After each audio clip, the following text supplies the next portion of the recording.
আসসালামু আলাইকুম everyone, welcome to my channel blog with Ashura. আশা করছি সবাই খুব ভালো আছেন। আমরাও আলহামদুলিল্লাহ ভালো আছি। অনেক দিন পর আজকে নতুন ব্লগ নিয়ে আপনাদের সাথে হাজির হলাম। আশা করছি আজকের ভিডিওটি আপনাদের কাছে খুব ভালো লাগবে। আর ভালো লাগলে চ্যানেলটিকে অবশ্যই সাবস্ক্রাইব করে আমার পাশে থাকতে পারেন। আর লাইক দিতে ভুলবেন না প্লিজ, কারণ আপনাদের একটা সাবস্ক্রাইব আর লাইক কিন্তু আমাকে আমার কাজে অনেক অনুপ্রাণিত করে। আজকে সকালে পরোটা ভেজে নিয়েছি, আর এখানে পরোটা কিন্তু দেখেই বুঝতে পারছেন খুব অল্প জালে পরোটাগুলো ভেজে নিয়েছি। চুলার গ্যাসটা হঠাৎ করে চলে গেল, তো চুলার গ্যাস না থাকলে আসলে পরোটা বা রুটি ভালো মতো ভাজা হয় না। তো পরোটা যেহেতু বানিয়ে ফেলেছি, তো চুলার গ্যাস একটা চুলা বন্ধ রেখে আরেকটা চুলা জালটা দিয়ে অল্প জালেই পরোটাগুলো ভেজে নিয়েছি। আর খেতে কিন্তু ভালোই লেগেছিল, খারাপ লাগেনি, একটু মচমচাও হয়েছিল। তো আজকে পরোটা বানিয়ে নিয়েছি সবাই পরোটা খাওয়ার জন্য। আরিশা অলরেডি স্কুলে চলে গিয়েছে, ওদের স্কুল খুলে ফেলেছে। যেই ঝামেলা চলছিল, যে দুর্যোগপূর্ণ ঝামেলাগুলো চলছিল, এতে কিন্তু বাচ্চাদের স্কুল বন্ধ থাকার কারণে ওরা পুরো ঘরবন্দি হয়ে গিয়েছিল। তো অনেক দিন পরে স্কুলে যেতে পেরে কিন্তু ওরা সবাই খুব খুশি। সকালবেলা আরিশা টোটালি ওইভাবে খেতে চায় না, তারপরও টুকিটাকি জিনিসগুলো খাইয়ে দিয়েছি। আর টিফিনের জন্য একটু বেশি হেভি নাস্তা দিয়ে দিই, যাতে পেটটা ভরে থাকে। আর ওর আস্তে আস্তে কিন্তু অনেক দেরি হয়ে যায়, দুপুর হয়ে যায়, প্রায় 1:45 বেজে যায়। তো না খেয়ে থাকলে দেখা যায় কি যে খুব একটা উইকনেস চলে আসে। তো ও টিফিনে কিন্তু খুব একটা খেতে চায় না, তারপরও যেটুকু খায় ওইভাবে আসলে বানিয়ে দিই। আর আরিশার বাবার জন্য আর আমার জন্য আজকে পরোটা ভেজে নিচ্ছি। আর আরিশা বাসায় আসলে দেখা যাবে এই পরোটা আমি ওকে বিকালে আবার বানিয়ে ভেজে দিব। ও বিকেলে একটু পরোটা খেতে পছন্দ করে, তো মাঝে মাঝে কোনো নাস্তা না বানালে দেখা যায় যে বিকেলে পরোটা ভেজে দিই, তখন আবার খেয়ে নিতে পারে।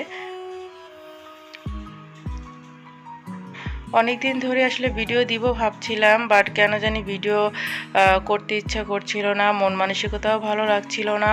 সব কিছু মিলেই যেন হযবরল অবস্থা হয়ে গিয়েছিল।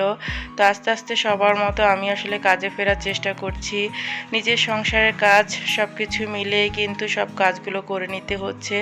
তারপরও কেন জানি মনে ভালো লাগে না, তারপরও আসলে কাজের মধ্যে ফিরে যাওয়ার চেষ্টা করছি।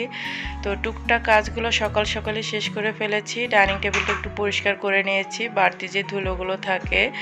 আমি আসলে প্রতিদিন সকালে উঠেই চেষ্টা করি প্রথমে কিচেনটাকে হালকা করে পরিষ্কার করে নেওয়ার জন্য। কিচেনটা পরিষ্কারই থাকে রাতের বেলায়, তারপর সকালে উঠে চুলাটা মুছে নিই বা ডাইনিং টেবিলটা মুছে নিই।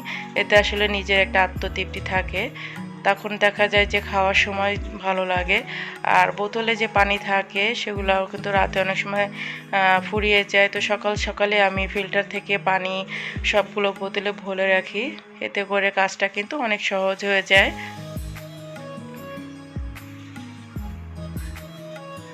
সকালে নাস্তা খাওয়ার পর আরিশার বাবাকে চা বানিয়ে দিয়েছি, আমি নিজেও চা করে খেয়েছি। চা খাওয়ার পরে সব কাজ কিন্তু মোটামুটি শেষ হয়ে যায়। আজানও ঘুম থেকে উঠে গিয়েছিল, আজান ঘুম থেকে ওঠার পরে ওকেও খাবার খাইয়ে দিয়েছি। তারপরেই তো রান্নাবান্নার কাজে বসে যেতে হয়। বাসায় আসলে সেরকম বাজার ছিল না, তো বাজারেও করে আনতে হবে আজকে। আরিশা বাবা কিছু বাজার নিয়ে আসবে, আর দারোয়ান চাচাকেও পাঠিয়েছি টুকিটাকি শাকসবজি নিয়ে আসবে। তো এরই ফাঁকে টুকটাক কাজগুলো শেষ করে নিয়েছি। আর বাসায় যে আমার শ্বশুর শাশুড়ি থাকে, তারাও তাদের মতো নাস্তা খেয়ে রেস্ট নিচ্ছে, যে যার মতো কাজগুলো আসলে করে নেয়। তো আমি টুকটাক কাজগুলো করে ফেলেছি। দেখা যায় দুপুরে আরিশা আসলে তখন আর কি ওকে খাওয়ানোর জন্য আমার ব্যতিব্যস্ত থাকতে হয়। তো খাওয়াটা রান্নাবান্নাটা একটু তাড়াতাড়ি শেষ করতে চাই দুপুরবেলা, কারণ দেখা যায় রান্নাটা দেরি হয়ে গেলে যে বাচ্চাদের খেতেও কিন্তু খুব দেরি হয়ে যায়।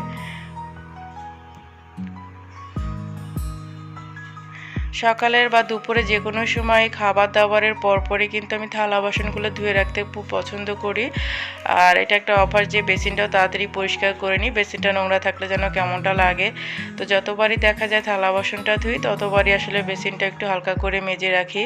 এতে দেখা যায় একটু পরিষ্কার থাকে, আর তাড়াতাড়ি কিন্তু চটজলদি অন্যান্য কাজেও কিন্তু সহজসাধ্য হয়ে যায়।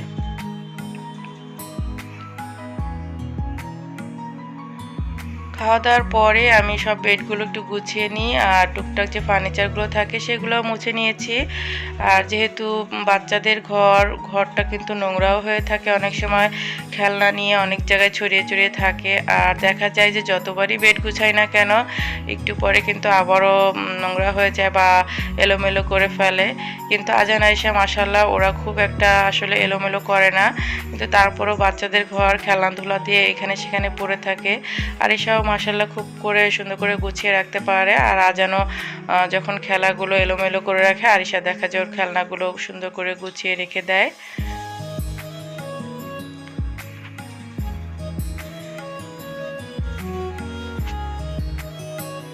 প্রতিদিন আসলে যতই কাজ করি না কেন কাজের কিন্তু শেষ হয় না। আর কাজ প্রত্যেকটা সংসারে সবারই কাজ করতে কিন্তু ভালো লাগে, আমারও ভালো লাগে। নিজের সংসারের কাজ আসলে আমি যদি না করি তাহলে কে করবে। আর এই মনে করে কিন্তু কাজের মধ্যে পরিতৃপ্তি খুঁজে পাই। এই যে এখানে হচ্ছে আরিশার স্কুল ড্রেস কালকে নিয়ে এসেছিল। স্কুল ড্রেসগুলো কিন্তু খুব বড় সড়ো করে বানানো হয়েছে। আর আগে তো গ্রেড 4 পর্যন্ত ফ্রক ছিল, এখন আর কি কামিজ সালোয়ার কামিজ এসে পড়েছে, তো ওর ড্রেস দেখে খুব খুশি হয়েছে। আর একটা হচ্ছে হোয়াইট কালারের ফ্রক স্পোর্টস ড্রেস, ওটা এখনও আসেনি। তো এই ড্রেসটা পরে আজকে আরিশা স্কুলে গিয়েছে, কালকে এটা ভিডিও করে রেখেছিলাম আপনাদেরকে দেখাবো বলে। কামিজটা হচ্ছে অফ হোয়াইট কালারের আর ওড়না বেল্ট আর পায়জামাটা গ্রিন কালারের মধ্যে। ড্রেসটার কালারটা খুবই ভালো লাগে আমার, ওদের স্কুলেরটা। আর এটা কিন্তু পরিষ্কার করতেও খুব একটা সময় লাগে না বেশি। আর আরিশার ড্রেসটা খুব একটা দেখা যায় নোংরাও হয় না, তো পরিষ্কারই থাকে।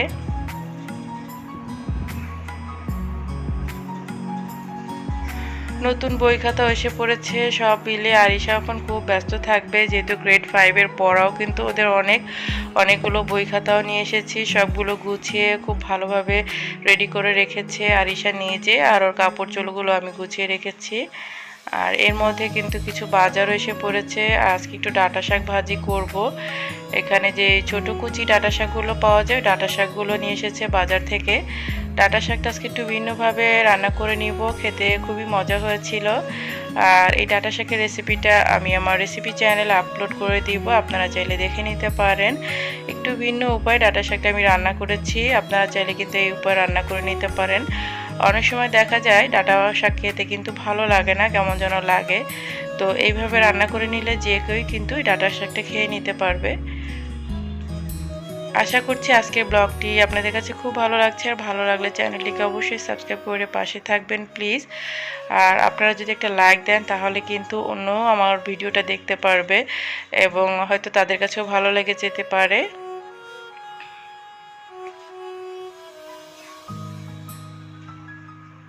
এই যে দেখতে পাচ্ছেন ডাঁটা শাকটা কিন্তু বেশ মাখা মাখা ভাবটা এসেছে। আর এইভাবে একটু গ্রেভি বা মাখা মাখা ভাবটা যে কিভাবে আনতে হয় সেটা কিন্তু টিপস এবং ট্রিক্স আমি আমার রেসিপি চ্যানেলে আপলোড করব।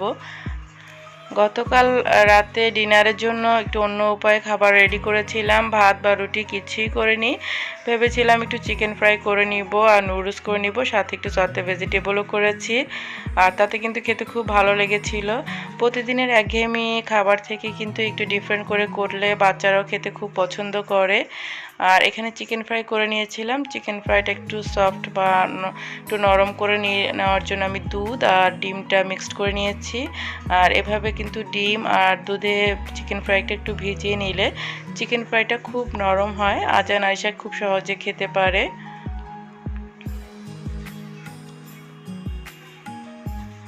এখানে আমি ময়দা নিয়েছি আর ময়দাতে তেমন কোনো মশলাই মিক্স করিনি, জাস্ট ডিম আর দুধের মধ্যে মাংসটাকে একটু চুবিয়ে ময়দার মধ্যে গড়িয়ে নিয়েছি, তারপর তেলে ফ্রাই করে নিয়েছি। খুব অল্প সময় চিকেন ফ্রাইগুলো ভাজা হয়ে গিয়েছিল। আর আমাদের যেহেতু খেতে একটু দেরি হয়, তো আমরা একটু দেরি করেই কিন্তু খাই রাতের খাবারটা, কেন জানি খুব তাড়াতাড়ি খাওয়া হয় না, কারণ আরিশার বাবা রাতে আসতে একটু দেরি হয়ে যায়, প্রায় 10:30 11টা বেজে যায়। তো তখনই আসলে দেখা যায় ডিনার খাওয়া হয়। আর সন্ধ্যার সময় টুকিটাকি নাস্তাও কিন্তু করে নেওয়া হয়, তো এই জন্য আসলে অ্যাডজাস্ট হয়ে যায়।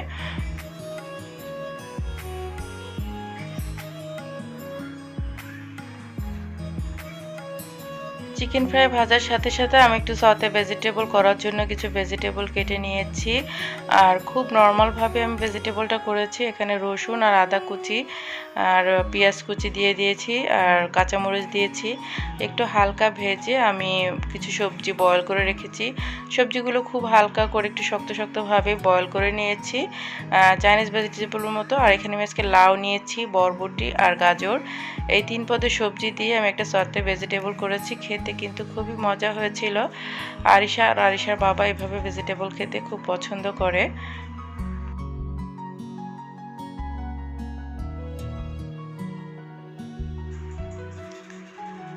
ভেজিটেবলটা প্রায় হয়ে গিয়েছে। আর অন্য চুলাতে আমি অলরেডি নুডলসটা সিদ্ধ করে নিয়েছি।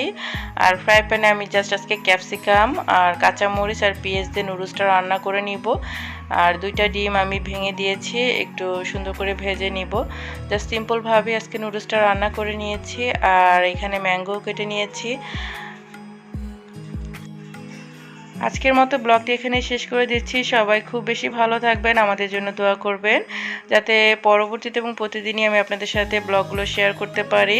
সবাই খুব বেশি ভালো থাকবেন। সকলে সুস্বাস্থ্য কামনায় আজকের জন্য বিদায় নিয়ে নিচ্ছি। আল্লাহ হাফিজ।